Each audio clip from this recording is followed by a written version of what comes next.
I'm gonna get Tom to lead us in the pledge of allegiance.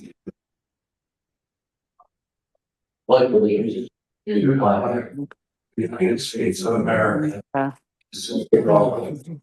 and one nation under God, indivisible, liberty and justice for all. And go. Hi.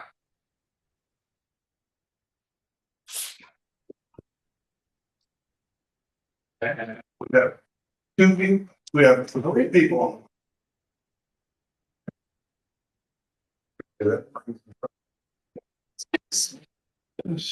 One. Good. All right. Recognition of visitors. I see one guy that is rarely here if at all.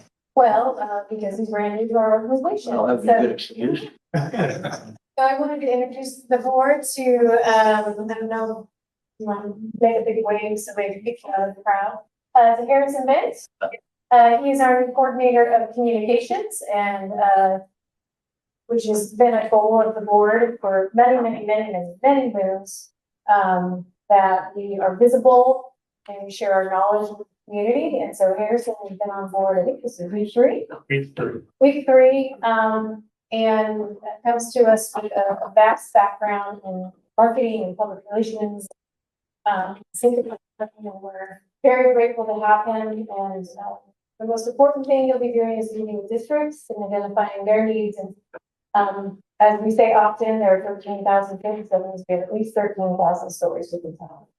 Eric, you want to add anything? Yeah, I mean, just a little bit about myself, originally from the UK. I've been living here in Oregon for the last 12 years. Last 7 years I've been here in Roseburg, between Roseburg and Vine. Worked in a lot of different business down here, so I've got an idea of the area. I have worked at something. I worked at Seven Feathers Resort, most recently at Rainbow Systems. All of those positions have been marketing and communications, with a strong emphasis on digital marketing and also video production. We've done big advertising campaigns, putting stuff up. Like $250,000 spends for recruitment out of the hospital, all the way to just a post going out on social media. So we've got the whole range covered. More than anything, I would say that I'm a problem solver. It's you find the right story, hit people with the right emotion, deliver it at the right time, in the right medium. You name it. Whether that be going out on Facebook, delivering it on television, or in the local newspaper. So you have a social media. Social media too. Excellent. I don't have all the answers. I don't even know all the questions yet. But I am here to listen, and I'm excited to be here. I'm excited to share my skills. Thank you.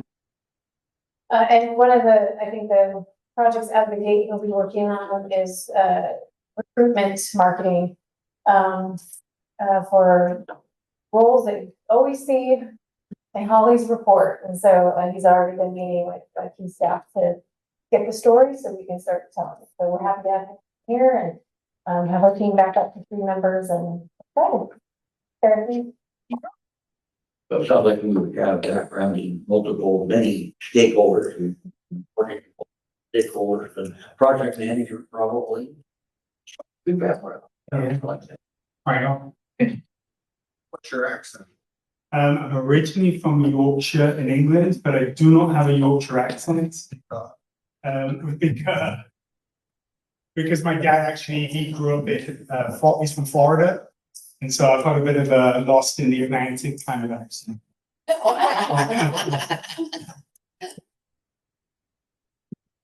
It's been helping us. Do you have any questions for us? All we do is talk. Listen. No questions yet. No questions yet. Okay. Well, welcome to the Douglas Festival, and if you'd rather get out right now while you can, feel free. But it would be a good excuse for you to come home late. Hey, baby, stay. Whatever. Right, thank you all very much.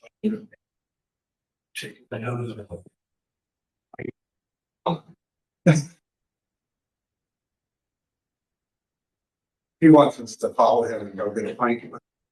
Oh, not gonna go do this. Any adjustments to the agenda? None tonight, Chair. None tonight, okay. Any awards, recognition, or correspondences? None tonight, Chair. None tonight.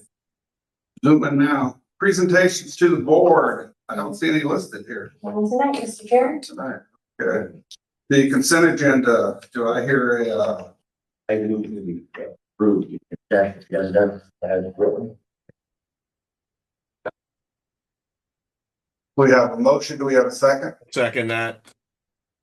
We have a motion and a second. Any further discussion on it before we vote? Hearing none, and we'll go ahead and have a voice vote. All those in favor say aye. I, Okay. You there, Dale?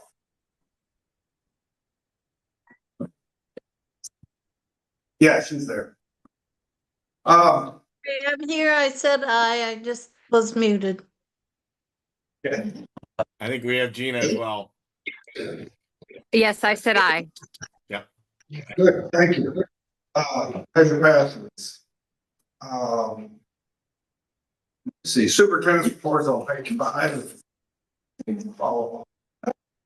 Well, good evening, everybody. We are about 6 or 7 weeks into the official part of the school year. Our ECSE programs are about 2 weeks behind that. And so it's always an exciting time of year. I spent my morning at Sutherland School District, visiting all of the schools, their special education program, which is where we the service plan overlaps, integrates, and partners with that district. One of the ways we do that. I had the opportunity to talk to, I think, at least 3 teachers while I was there, a school counselor, and just want to acknowledge that Sutherland's doing terrific work for kids, and I met all. I think I had about 5 one-on-one conversations with some really neat kids, and so that was the highlight of my day, and grateful that the superintendent could take, gosh, I think almost 3 hours we spent wandering around the district. It's always good. And then next week I'll be in the CNC. The week after that, also next week I'll be visiting North Douglas. So it's my aim to at least get to 3 or 4 districts a year, and just see what they're doing and their good work, and see how we are integrating into all of that. I want to highlight last Friday we had almost, I think, 500 folks, teachers and educators and I'll just say educators, administrators, IAs, teachers, school counselors throughout the county gathered. That is our in-service day, statewide in-service day for educators. And so Amy's team put together a wonderful conference. I couldn't walk more than I'll say 10 feet without someone stopping to say thank you. This is spot on with what we need. And so there'll be some communications coming out about all of that shortly, and we'll be sure to share that with you, and maybe probably will have some more anecdotes. But I think what I want to highlight is how proud I was of our staff. That's a lot of people. And it's not a conference center, it's a school. So to get all of that set up, and at lunch, what I saw was, I don't know, I think about 30 people working to get being cleaned up, loaded. We didn't hire all our own staff, loaded back in the vans, and when they came back here, everyone was unloading. And it really didn't matter what your role was in this organization. They heard the call to help. So I'm very proud of them and for the business. We're at it. Miss Amy Rose. Good work. The other thing I want that I'm starting to learn about, there was a law passed in the last session around ESDs and bonding. For those of you who've been on the board for a long time, you're like, now that we have, done the bulk of remodeling on all of our buildings through your own savings and your own strategies that you were able to do that. There has been a bond passed that now ESDs, or a law passed that now ESDs can get general obligation bonds. So I'm just introducing this to you. Venice and I are going to have a meeting with the folks who know how to do this and learn more, and then I'll probably bring it back to you all in the work session. Not because we need to get it, but I just want you to be informed that now exists. So there is $11 billion in property value of Douglas County alone. It's a startling number.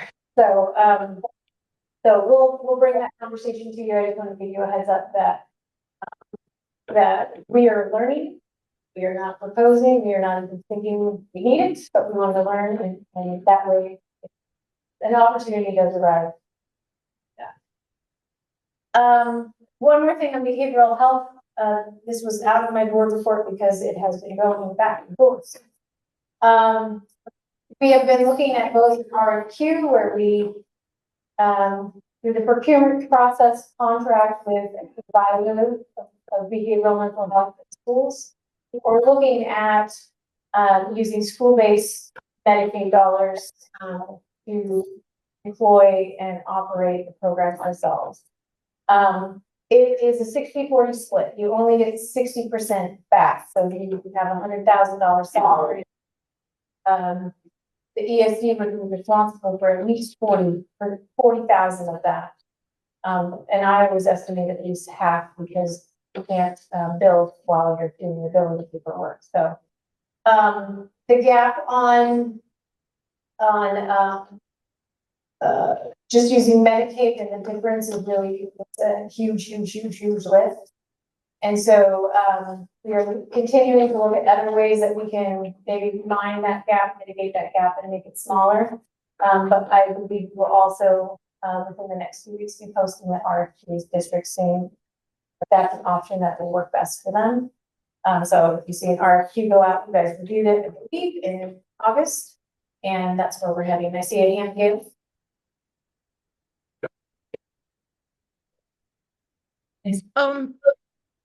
I'm having a little trouble hearing. The sounds kind of choppy, but did you, at a previous meeting, you talked about having an agency managing the Medicaid billing? Are you still thinking of that? Or are you... Yeah. So we are looking at the ESGs in the southern part of the Medicaid billing, and how can we do it together versus us trying to lift it ourselves and replicating something in mind. So a meeting about that with my partners, so I'll keep you posted. So page line up on benefit. I think students is like 60 to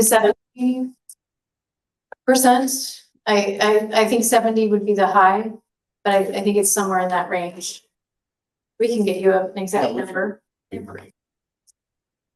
don't have customers, Well, we have clients. okay. I'm sorry. That's all right, sorry. So I can get you that number. I think we have a meeting with UHA next week, so. Yeah, so I just wanted to alert you that we're still exploring different pathways there in order to get students the services they need. There is no straightforward funding stream for behavioral health and education. So Medicaid is, that system is our best option. Gina? Gina, I'm sorry, Hi. if I was unmuted, that was unintentional. I apologize for the additional noise. And then I'll just call attention to the third paragraph of my report. I've been sharing with you since the forecast came out in August, that we are under the expected revenue. And so right now, as good stewards of those dollars, the state is going through some processes to review and figure that all the options out for before the February session begins. So I think probably in December, I will have more specifics on what direction that is heading, but I just want to let you know that Venice and I are in all the meetings about this and staying on top of this. And also just brainstorming potential impact. There's sort of what sort of contingency plan do we have? What kind of projections have been done? Scenarios and so forth. Very much of that. Yeah, so we need more data. But Venice and I have talked about what scenarios we would need to run. So we need more data and we need to know the potential ways the state is heading, which we don't know at this point. What do you anticipate we'll know?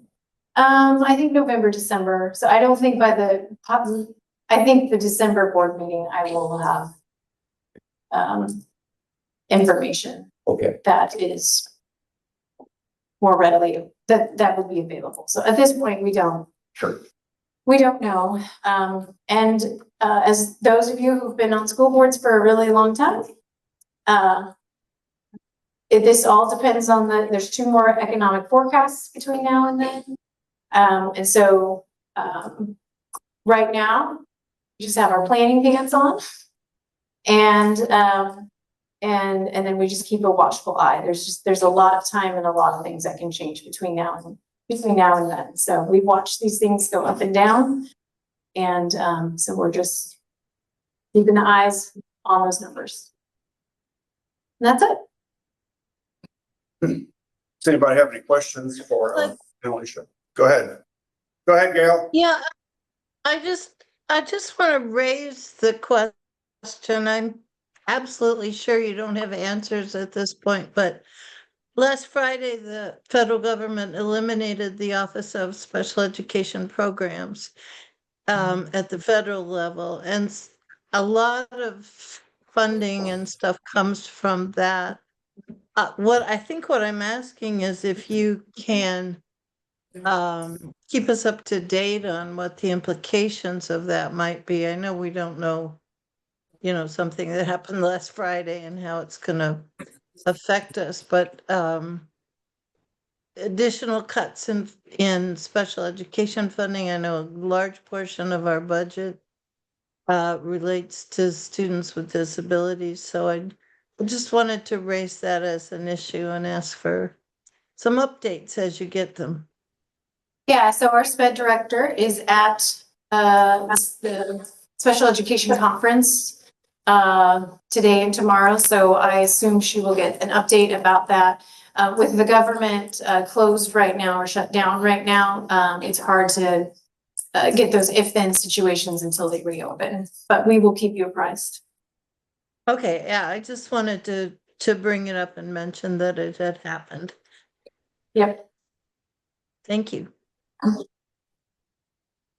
And Alicia, near the bottom of the page, you talk about reunification planning with Douglas County Sheriff's Department. What does that mean?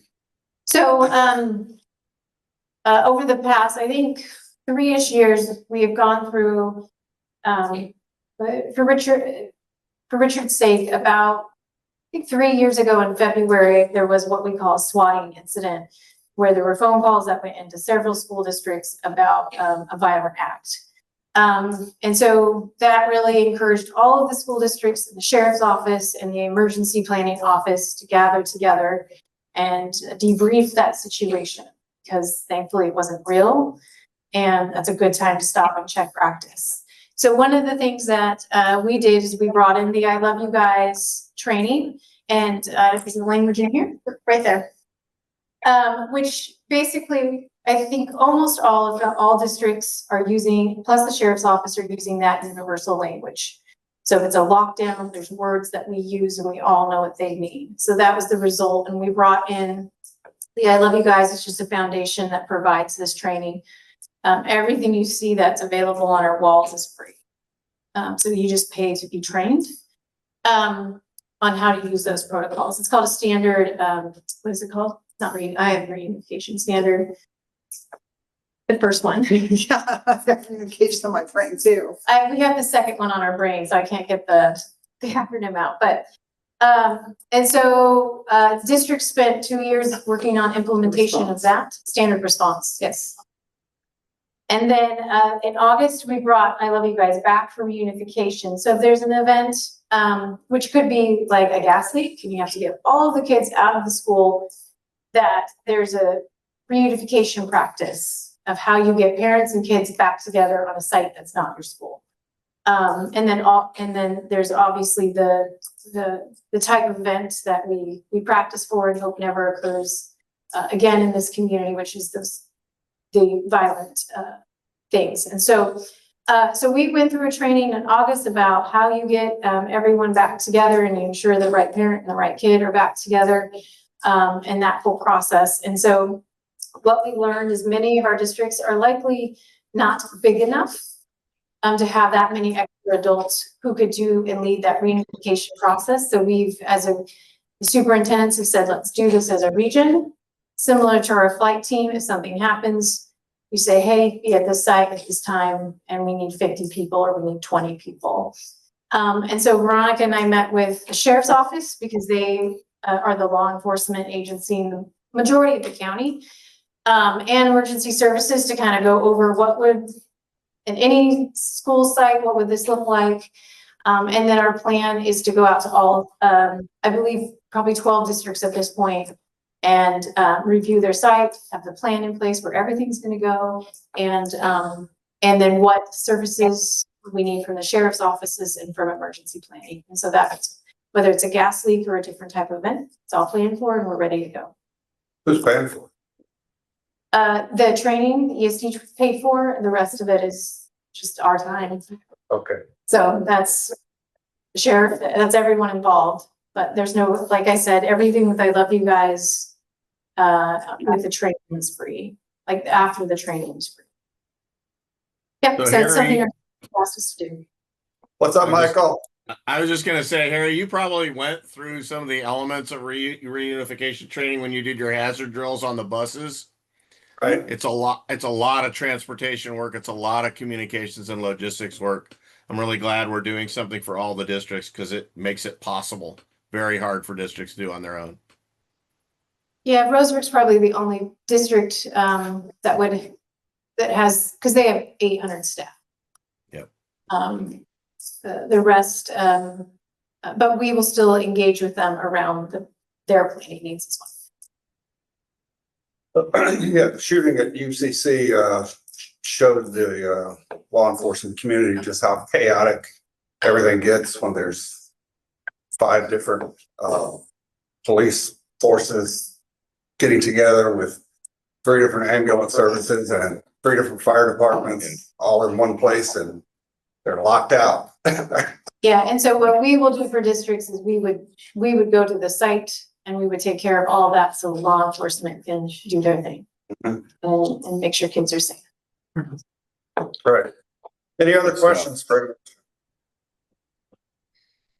I'd love an update later on once you get a little farther along. I think it's a wonderful project and a perfect kind of project for Douglas ESD with all our small districts. So I'd just love to hear how it goes. We should by the next board meeting because we will have had one practice by then, so we'll keep you posted. And And I just want to add, we'll be doing our own site in November, so for our ECS classrooms. And I just want to emphasize, because I have staff members in my office who were both involved in the UCC shooting, right? Like many community members, and then also had kids in school during the swatting.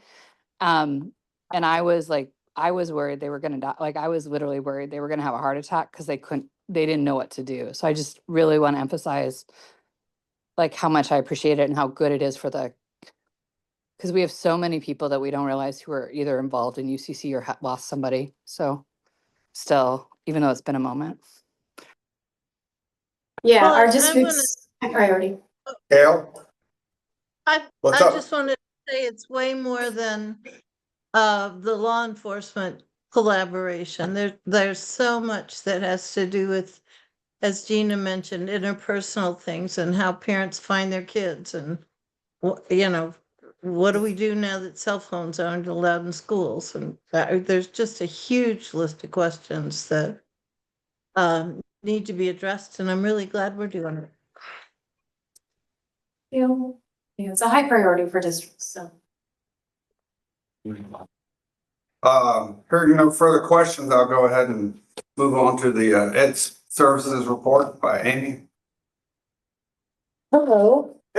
It's on page 6 of your packet. It's structured a little bit differently this time. This is how I'll be structuring them from now on, because it just kind of highlights this part of our team. This is what they do. This part of our team is what they do. We are a team of 20, and about half of us work on student and family supports. So I've just kind of highlighted what they've been up to for the last few months. Most of these people actually work over the summer.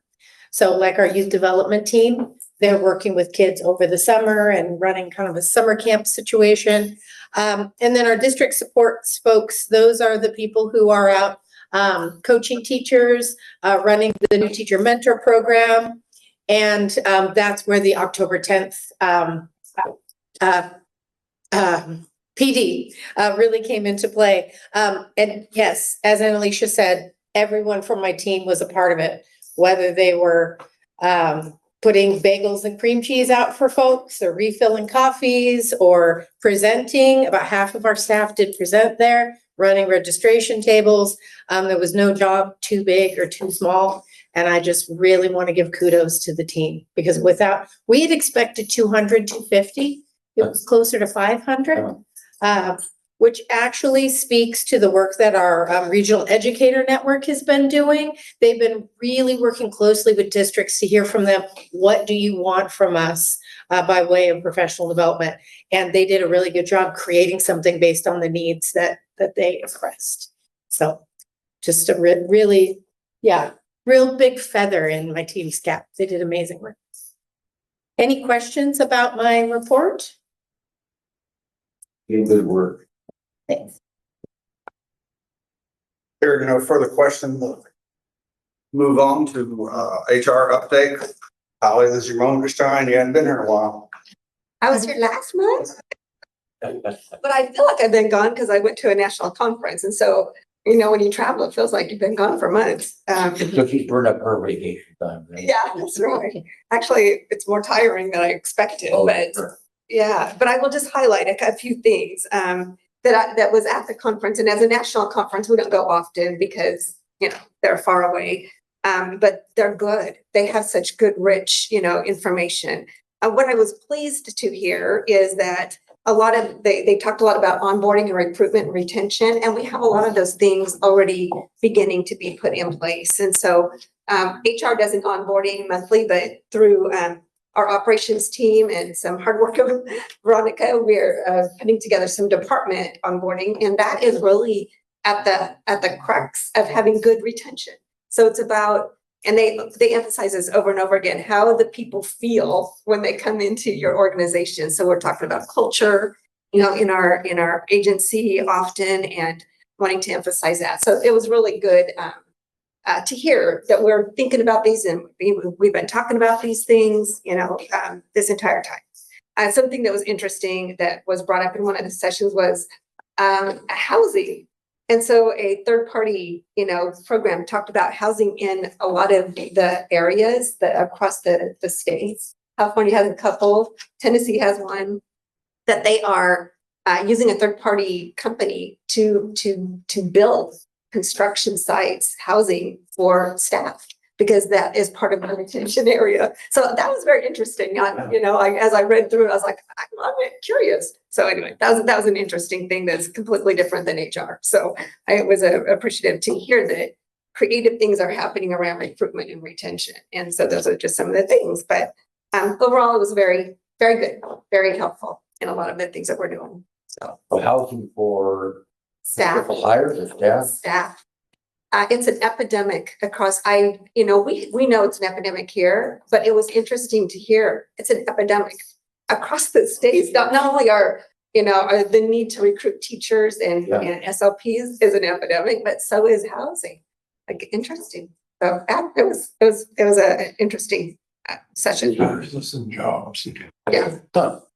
In the frontier days, the single female teachers would always live with the local minister, pastor, or school superintendent Interesting. until they got settled in. Yeah. Yeah, they always had a huge list of rules they had to follow. I bet. Any more I still questions have a on copy somewhere. Go ahead. Sorry, Avery. Don't be disruptive, young man. Okay, no, since I heard no further questions, we'll go ahead and move on to our fiscal overview. One more person down the road. Thank you. I don't have a lot to report this month, just, the basic, we have our audit coming up, in a couple of weeks. We are, doing last minute preparation, making sure all our I's are dotted, T's are crossed, and numbers are balancing. And so, Tish has been a huge help with that this year, and kind of dipping her feet into audit prep work. And so that's been pretty exciting for her. She's also our grant person. And so it's actually been a huge benefit for me because she knows the grants inside and out. So not a lot to really report. Not a lot of activity happening so far. November is when our current year property taxes will hit. And so right now, small tax payments are coming in are from prior years, levies and whatnot. We're doing well still, knock on wood, with our interest rates. That's always a rate that makes me a little nervous because we know at any point that can drop. The last I heard, we're still up in the 4% range for our interest rate, but I lived through 0.55%. So good to see that our interest is growing at that pace. State school fund is pretty stable. I'm feeling comfortable with that this year. I feel like we're at a level now. We received an estimate update at the end of February, and we're right there. I didn't see any huge decreases, so I was really pleased with that. So I'm feeling good about that. On page 11, just looking at our other funds and how things are looking there. Many of these are all our grant funds, our debt service funds, all of those. And so far at this point, we are just status quo, everything. I've added and updated our 24-25 revenue and actuals. And again, we still may see some fluctuation there, depending on how the audit flows. In regards to our expenditures, this is kind of the time of year where we've got payroll is all entered. We've had September was our first full payroll. And so that gives us opportunity. Everybody's current active employees are entered. So it allows us opportunity to kind of take a look at things and make sure that everybody's in the correct funding. And there are a couple of areas that jumped out at me when I was doing this board report.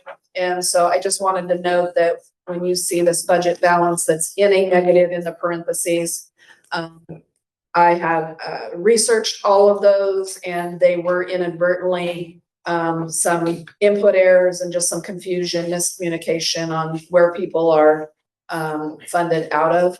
So those will be fixed or have been fixed.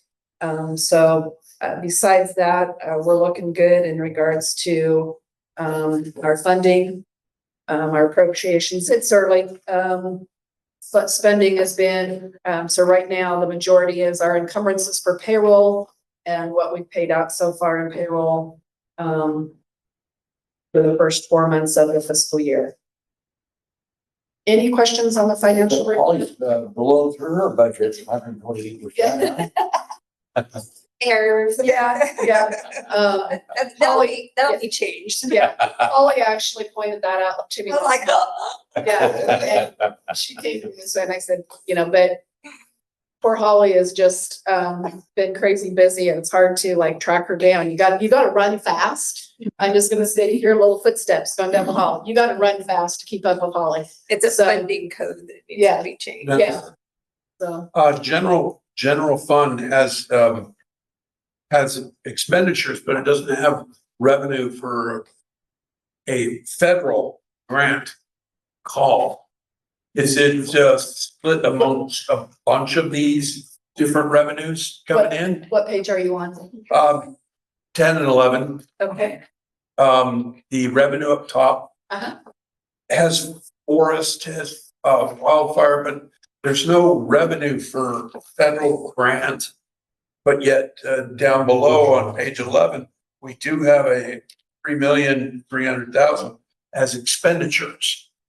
So the page 10 is for general fund, but page 11 is our other funds.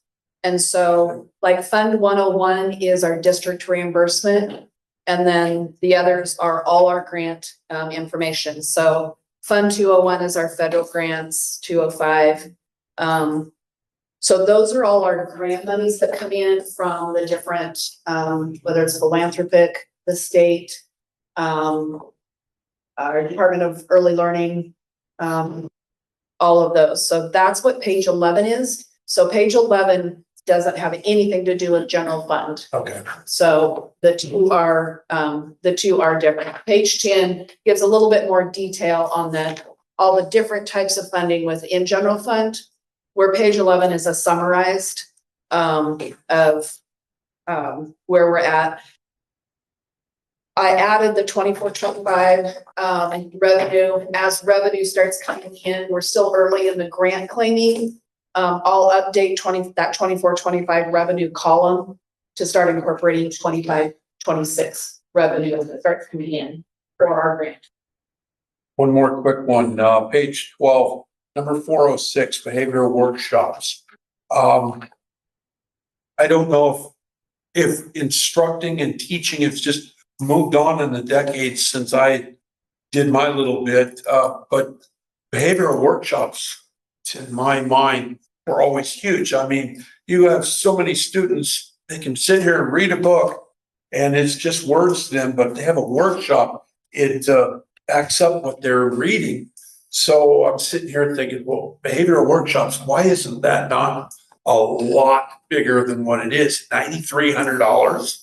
I can take, you want me to take that one? Yes, let's do. Behavioral health is a part of our local service plan. It's a smaller part of our local service plan, where it's a universal service that we provide to all school districts, to help them with what we would call, their core. So strategies that work for all kids. And then it also includes, what we would call, in education land, tier 2, tier 3 interventions. So for kids who are struggling in the classroom, and as that situation escalates, we support districts with knowledge around that. The reason why behavioral health is small is because we've always had grants on the side. So we have our federal grant that will be ending in December, that provided much of the training, to the folks, those interns who've been in there. And then also a lot of our professional learning for educators, that budget is in Amy's world through our regional educator network. We have funding to support these. So this number is not representative of the work that we do with educators around behavioral health and professional learning support. So health and behavioral are kind of put together, not, it's like you take a kid who's been homeschooled almost all his life, and all of a sudden he gets dropped into sophomore year of high school. He's not gonna know how to behave. And if it becomes, big enough of an issue, they might put him in a classroom of, this is the way to behave, and you would role play or something, 2, 3, 4, 5 people that were in that classroom of, this is acceptable, this is a role play you do. I mean, to me, that's the behavioral health. I am taking it, that's a different category than what I'm thinking. Nope, that is what this is. It's just that we have other funds that we use to support. So Okay. everything in EST is braided and blended. So if we can get grants, support these activities, Amy has the REN that supports these activities, then that frees up general funds to pay for other things in that fund. So it's small right now. I would, those of you who've been around a long time, it's fluctuated based on grant funding. I anticipate it will probably roll up next year since we've lost the federal funding. Last century was called detention. That's still there too, but yeah. So this is like how the word we use a lot is self-regulation. How do we help kids not go from 0 to 60 and give them strategies to stay regulated? If they're regulated, they're learning. That's our number one goal. Well, I should say they're regulated. They have the opportunity to learn. Correct. There's a lot more that goes into it. Is that clear? Yes. Thank you. It's good questions. Any further questions on the fiscal review? Hearing none, we'll move on. Informational items. First one up is the work session for board goals. I want to say this about board goals. Board goals are simply goals that we give ourselves. There is no rule, there is no law, there is no policy that says we have to do these. It's just things that we asked of ourselves as a board and said, what would we like to do? And boards come and boards go, and so do board goals. Having said that, I'll open it up to whoever had a question about these goals. Either one of these two gentlemen on my side mentioned it. May I do a process check? May I do a process check real quick? So I know in our last meeting, goal 3 was something folks wanted to talk about. Would you prefer that we review 1, 2, 4, and 5 quickly first and then come back to 3? 1, 2, 4, and 5 are fine for me. Okay. You can drop that.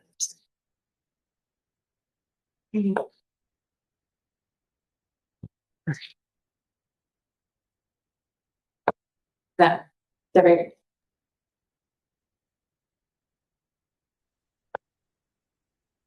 That the word on the for the board. Any review of 1, 2, 4, and 3? 1, 2, 4. Sorry, 1, 2, 4, and 5. Got it. And we're fine with them as written 1 through excluding 3 at this point. Is that what I'm hearing? That's the question on the table, Mike. Okay.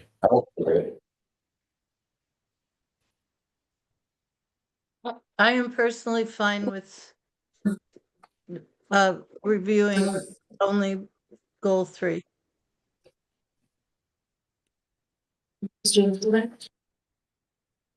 You know?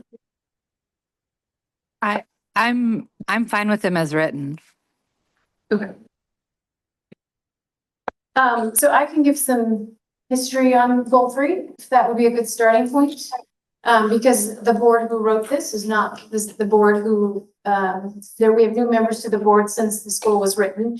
The board members are free to correct my historical memory of this, as are any staff who've been here. But I think about 8 years ago, we started, I think it was included in goal number 1, having some words around equity and belonging and inclusion.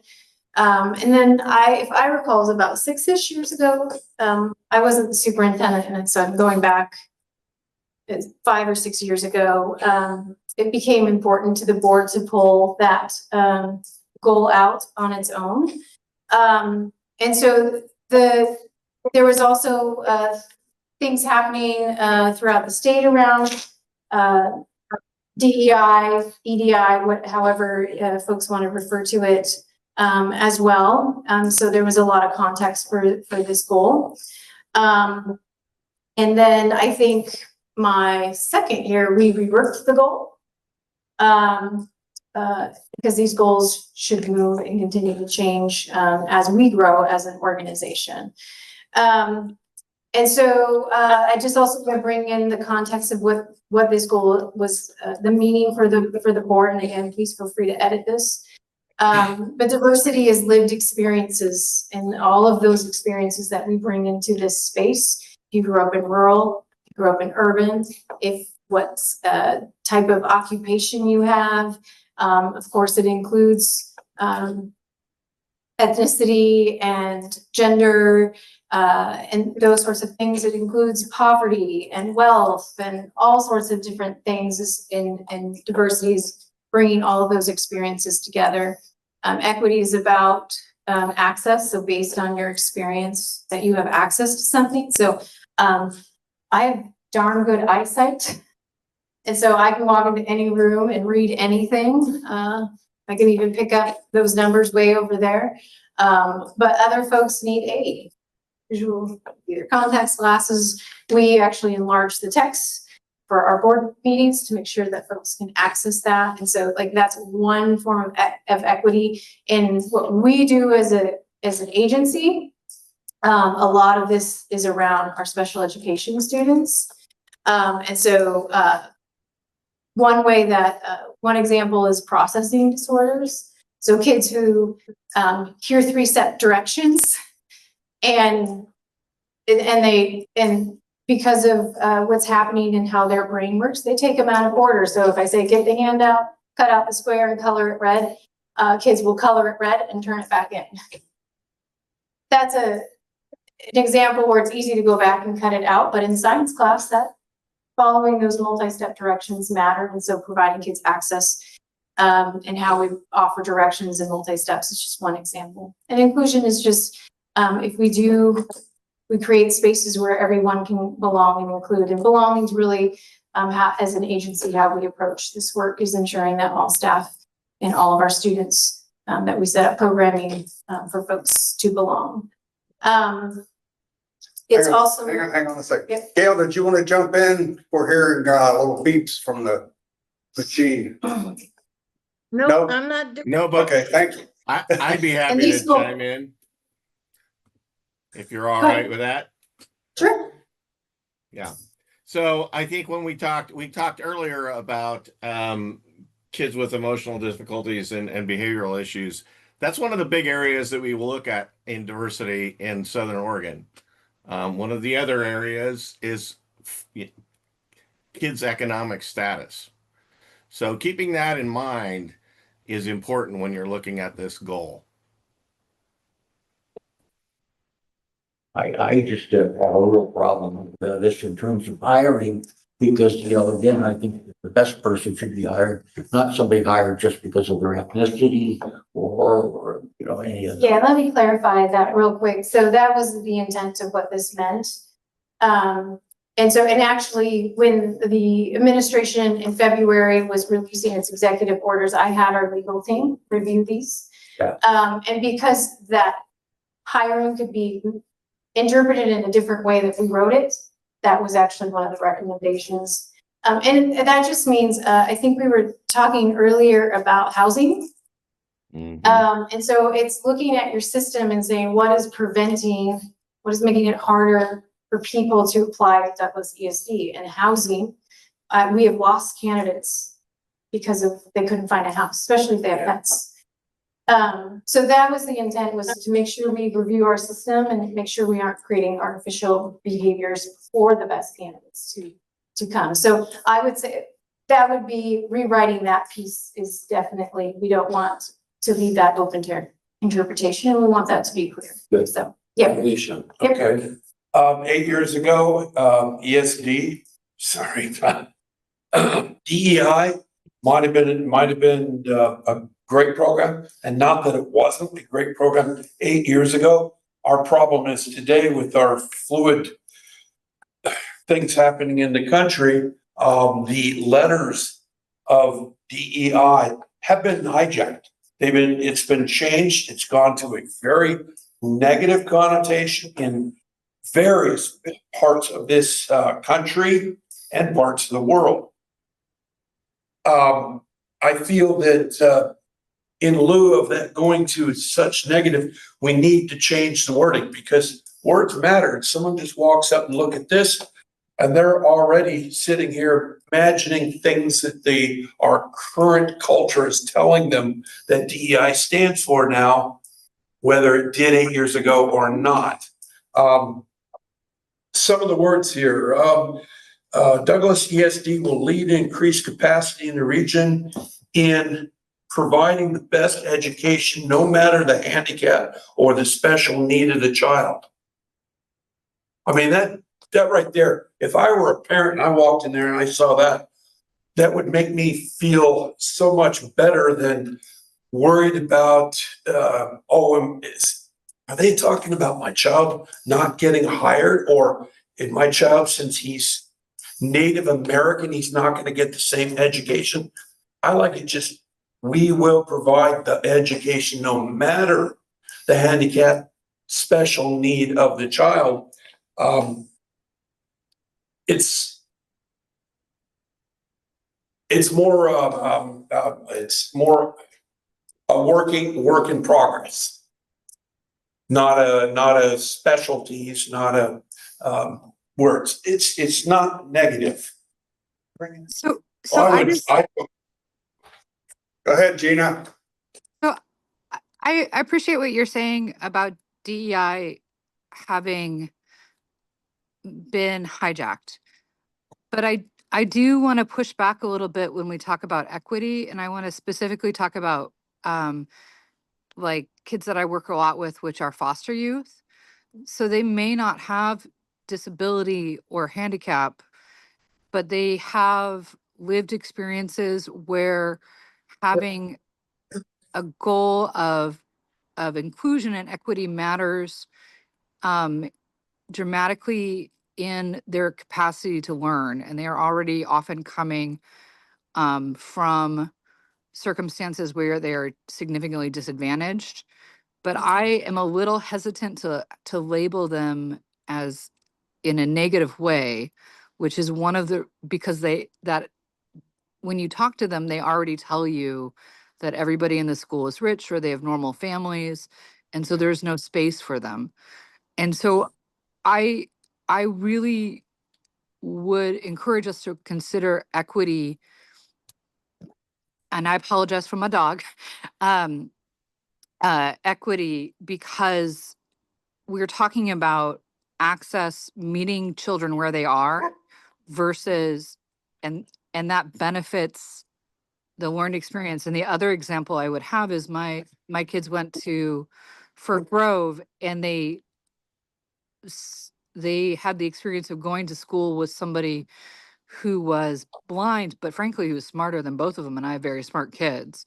So that person needed additional access, but like one of the enormous benefits of their experience was an awareness that that the child's disability wasn't in any way a barrier. They just needed different tools, right? And so I just really encourage us to really focus on equity versus labeling. I also think that as somebody who has neurodiverse kids and neurodiverse coworkers, like it matters for the culture of the adults as well as the children. Like this is a goal for both the employees in how we interact with each other. And I apologize. My broadband is very terrible today, so I am prioritizing the captioning versus the video. So I apologize for not having my video on as well. And so I do have some things drafted if you'd like to look at some language. Yeah. You look in the dictionary and equity means partnership. Now, I can agree. We're in partnership with with students' parents to get the best education for their child, provide needs or what did I use?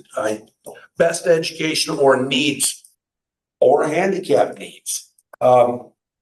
Inclusion is the one word that I love, and I would actually have left it in there if it weren't attached to DEI. Because including, oh my gosh, yes, we're including everybody, whether they special needs, whether they're Hispanic, whether they're Native American, whether they're black or white, everybody's included.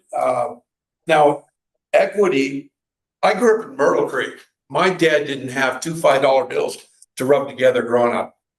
Poor kids? No, everybody was poor. We were all on the same footing. We would gather gas money together so that we could have one vehicle running to run to Roseburg on Friday nights. That was inclusion would be the one that I would leave in there if I could. But I think I think what I'm looking for is again, best education, no matter the handicap or the need of the child. That encompasses just about everything we need there. And we don't have the face of DEI ever coming back on us by other political groups of our area. So Annalicia, you said you had some model sentences we could look at. I'd like to hear those. Yeah.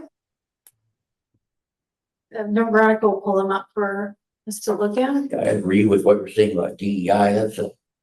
When you think about DEI for corporate America, that's a failed program, or companies are moving away from that. Yes, they are.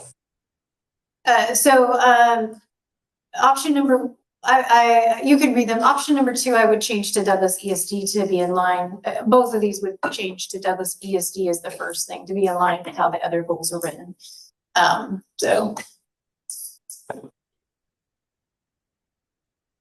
like number 1. Okay. Can you increase the size of the font? Yeah. Thank you.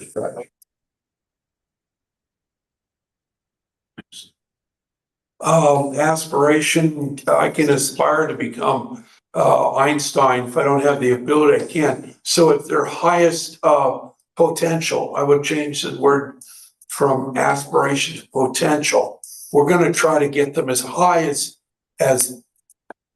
what we can feed them in the number of hours and number of days, as high as they're capable. I'm lousy at higher level math. I don't care if you cram that down, and I wanted to be a mathematician. But yet I could ace any science class you threw at me.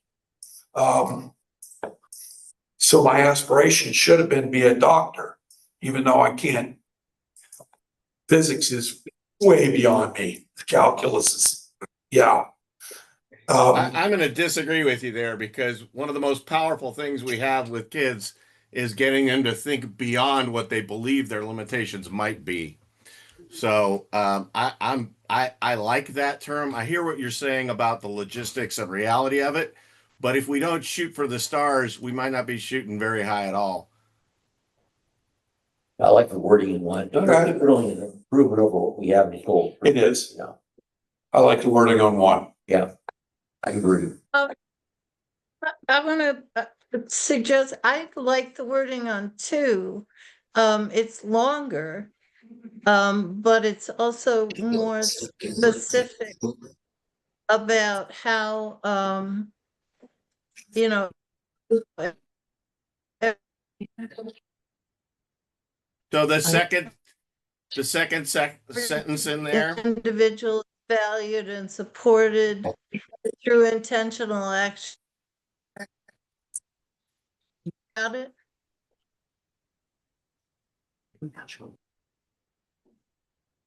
What's the question?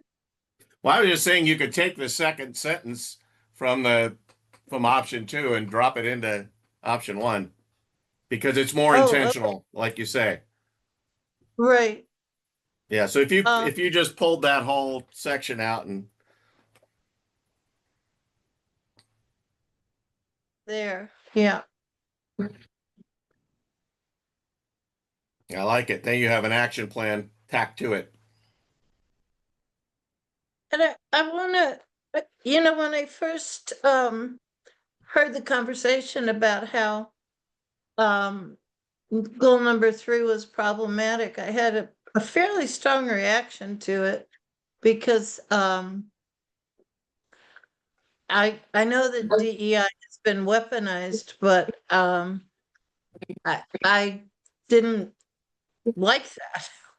But I do appreciate the conversation about wanting to restructure this so that it's acceptable to the community and so that it is more clear about what it is we want to do. My only other question, and then I will be quiet, is in the original goal 3, there was quite a list of people.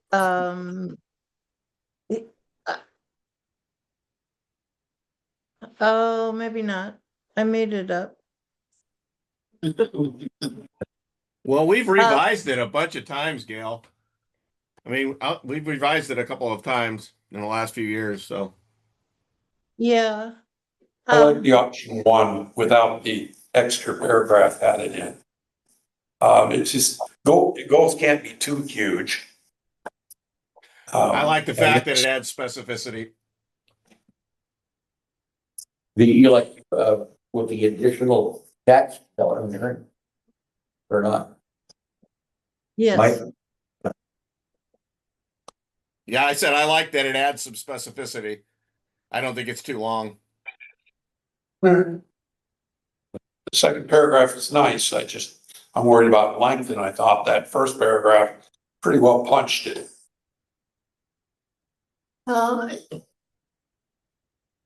Shorter, it's harder. Yes. Yeah, but the whole combination of both of them together, to me, still just, is a whole different, is great compared to what we have now.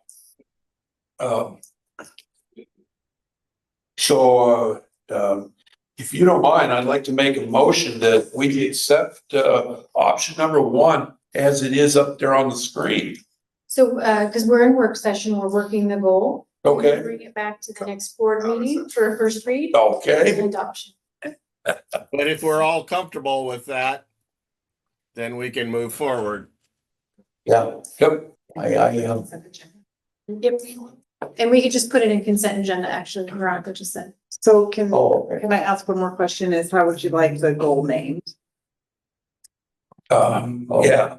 And tools to maximize effort. I don't know, just spitballing there that, we were. I just take some language. I just take language right out of the second goal, right out of the goal we have drafted. Promoting Belonging a and fostering a culture of belonging. Yeah. Covers it right there. Yeah, there you go. Sure. Good, I like that. Thank you. That's nice wordsmithing there. Any further comments from those people on the phone? No? Okay. Can I just be, Uh, could we read it? So, because I feel like there's something wrong, wanky with the grammar, but I can't tell if I'm just overthinking it, in all honesty. Gustave Flaubert said, "You don't know what you wrote until you read it out loud at the top of your lungs from the balcony."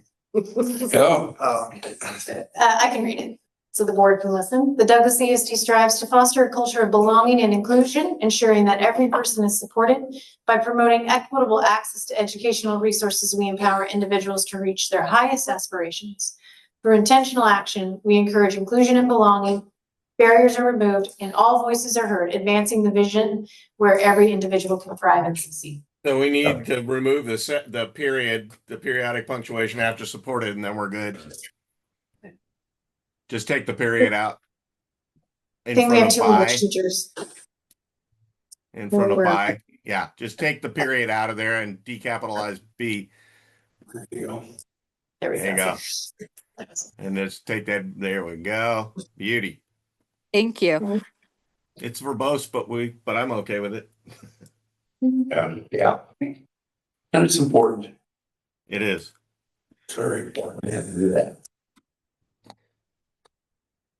Hearing nothing new, I'm gonna go ahead and suggest that we drop out of this session, work session. And I want to thank everybody for, like I say, being up to the last minute eloquent in their expressions of what they wanted to see in our board goals. And we will now go back to regular session. If someone wanted to make a motion, this would be the time. Well, Motion. I'll move we go back into regular session. Yep. Anybody else want to go to regular session? Yeah. I'll take that as a second. It is a second. Any other questions? Any other comments? Hearing none, we'll vote, voice vote. All those in favor say aye. Aye. Those opposed? Carries. So we're back in regular session now. Did we want to make a motion about which one to accept? I can make a motion that we accept the goal number 1 as it was written up on Number 3. number 3. So, To replace number 3. Version 1 of goal 3. Version 1 of goal number 3. Mr. Chair, we'll bring it to the next board meeting. That's what I thought Larry said. Do I hear a second or further comments? We're done with that. We're on to policy, buddy. Good. Okay. That's it. So Could you- I'm at a loss. What do we do now? We're on to policy. Huh? We're on to policy. We'll bring the goal back to the agenda next meeting. Okay. All right. Gail had a question. Can you please Frozen. send it? Yeah, can you please send now? Or, no, Yeah, we can send it out. I would love to have a copy of the goal before the next meeting for the. Thank you.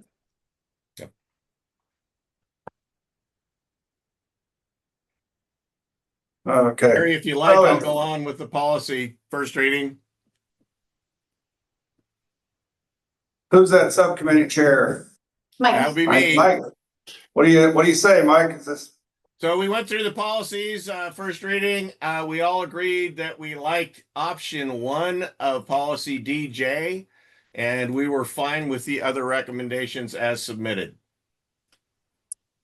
Mr. So our Subcommittee Chair. recommendation would be on second reading that we adopt DJ ESD option 1 for purchasing. And I'll just highlight one more edit was on policy DLCAR, the tipping number 4, 20% instead of 15. Correct. The Sorry, policy. thank you. Yep, no problem. So I'm here. I think assume we're that's gonna it, do Harry. this second read. Okay. Well, policy people, anything else? That'd be it, sir. Thank you. Okay. Education Service District Annual Report to Oregon Department of Education. So I'll call your attention to, I guess, page 51 in your packet. Each year, we report, ESDs are highly accountable. We have a lot of reporting systems, and so we report basically the services in our LSP. Venice has submitted it. It's on, if it's not already on our website, it will be soon, and so we're sharing this with you. It's basically just an explanation of the services we provide in our LSP. And the cool thing is, if I call your attention, to page 57. Last year, 365,000 hours were spent on special education. Kind of cool report to reflect on. Thank you, Dennis, for your work. Yeah. That's it. Any questions about that? Okay, moving on to action item 12, upcoming board meeting schedule. I guess, we've had a history in the past because the OSBA conference is the same month as November. We only have one board member attending, but it's up. Veronica and I aren't predicting, lots of items, and so we can push those to December. The only thing is the LSP, but it will be ready for review in December. So if the board wishes to change its schedule, it may. If something comes up, we can always call a special meeting. But that's up to the board, what you would like to do with your November meeting. Michael, no sound.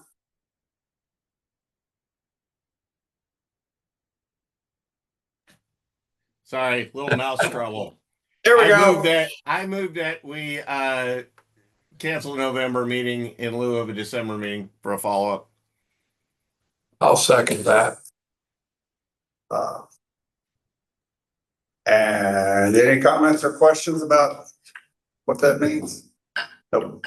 Okay, I'll call for a voice vote. All those in favor of canceling the November meeting at this, vote aye. Say aye. Aye. It was unanimous. Okay. For the good of the order. Can we get financials though? We're not having the meeting. Can we see financials? Is that a problem? Okay, thank you. That does make for some great reading on Thanksgiving weekend. I look forward to it. Okay. Goodness, really brings a nice piece of mind there. For the good of the order, once again, let me explain that anything that's happening for you or with you as a board member or major staffer that you would like to share with us, hopefully it pertains to education. Maybe not. I would move that we adjourn Well, for the good of the order. 17 minutes to 8. That's a pretty short meeting. Okay. I We're actually almost just there, wanted- Harry. You're not going to catch me for a while, buddy. I actually just wanted to make a quick announcement, and this is because I'm on the board for Peace at Home, and this week there is the Take Back the Night march to work in our community around preventing sexual assault and trafficking, and so should be the first one, and I think it will be a great event, and I just wanted to highlight it. When is it? And I'm lying, it's actually next week on the 23rd. It's a Thursday and I believe it's downtown. And so I encourage people to check it out. Peace at Home's website and Facebook page has information about it. And I believe it's broadly supported both through law enforcement and the community, but I just wanted to highlight it because it's the first one. So I'm hoping for a really good turnout. We used to have it a long time ago and it was on hiatus. Peace at home. Peace what? Peace at home. Oh, you said home.com type thing. I think if you Google it, Yeah. And Mr. Chair, I just have one update to an announcement. Next week is the OSBA Legislative Roadshow, which is for all the board members. And for those of you who may have not done your required public meeting law meeting, they will be in person at 5 p.m. if you'd like to attend that. You can also do it online. When's that? Next, the 21st at 5 p.m. And then we'll have dinner and then we'll have our session. So just for those of you who want to check that box, come at 5. The minutes say 6 Yeah, I think in the time that this was printed, that time got locked in at 5.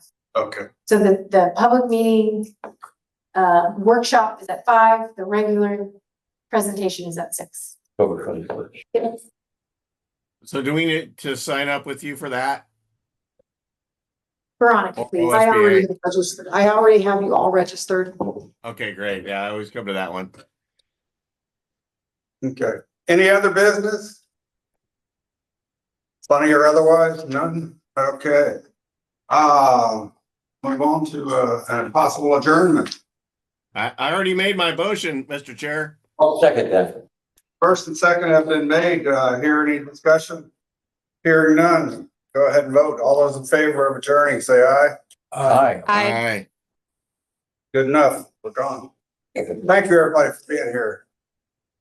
Take care, everyone. Good night. You. Good night.